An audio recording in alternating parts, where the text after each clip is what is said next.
नमस्कार, स्वागत है आपका हमारी दुनिया के रहस्यमय मिस्ट्री चैनल में। राजस्थान में जैसलमेर शहर रेगिस्तानी क्षेत्र में स्थित है। शहर के बाहर सैकड़ों मील दूर तक रेगिस्तान फैला हुआ है, जहां जगह जगह रेत के बड़े बड़े टीले हैं। शहर से कुछ मील की दूरी पर कुलधरा नाम का एक खूबसूरत गांव है, जो पिछले 200 सालों से वीरान पड़ा है। इस गांव में रहने वाले लोग 200 साल पहले रातों रात अपना गांव छोड़कर कहीं और चले गए और फिर कभी वापस नहीं आए। कुलधरा गांव अब पुरातत्व विभाग की निगरानी में है।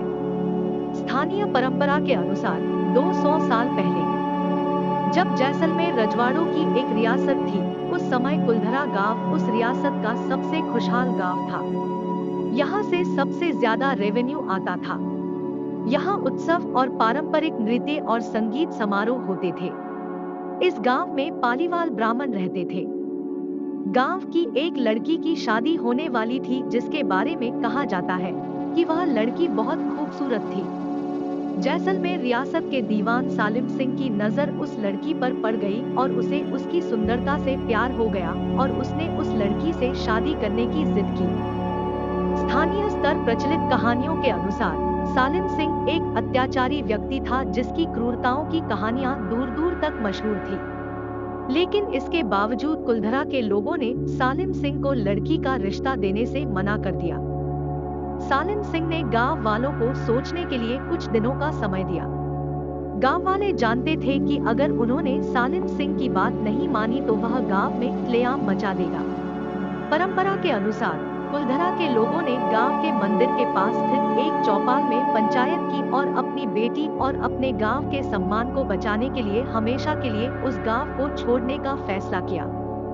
सारे गांव वाले रात के सन्नाटे में अपना सारा सामान, मवेशी, अनाज और कपड़े लेकर अपने घरों को छोड़कर हमेशा के लिए यहाँ से चले गए और फिर कभी वापस नहीं आए।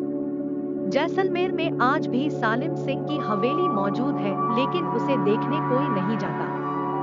जैसलमेर के पास स्थित कुलधरा गांव में कई लाइनों में बने पत्थर के मकान अब धीरे धीरे खंडर बन चुके हैं। लेकिन इन खंडहरों से अतीत में इस गांव के समृद्ध होने का पता चलता है।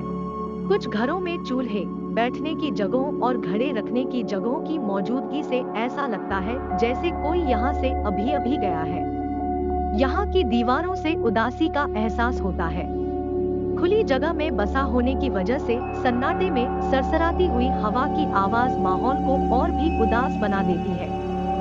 स्थानीय लोग अपने बड़ों से सुनी हुई बातें बताते हैं कि रात के सन्नाटे में कुलधरा के खंडहरों में किसी के कदमों की आहट सुनाई देती है।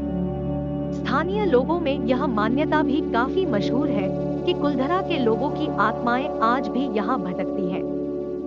राजस्थान सरकार ने इस गांव को पर्यटकों को आकर्षित करने के लिए यहाँ के कुछ घरों को पहले की तरह बहाल कर दिया है।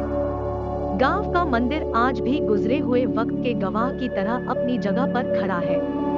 हर साल हजारों पर्यटक इस गांव को देखने के लिए यहाँ आते हैं। यहाँ के स्थानीय लोग इस गांव का बहुत सम्मान करते हैं। एक और मान्यता यह भी मशहूर है कि जब कुलधरा के लोग इस गांव को छोड़कर जा रहे थे, तो उस समय उन्होंने यह श्राप दिया था कि यह गांव कभी नहीं बसेगा। उनके जाने के 200 साल बाद आज भी यह गांव जैसलमेर के रेगिस्तान में वीरान पड़ा है।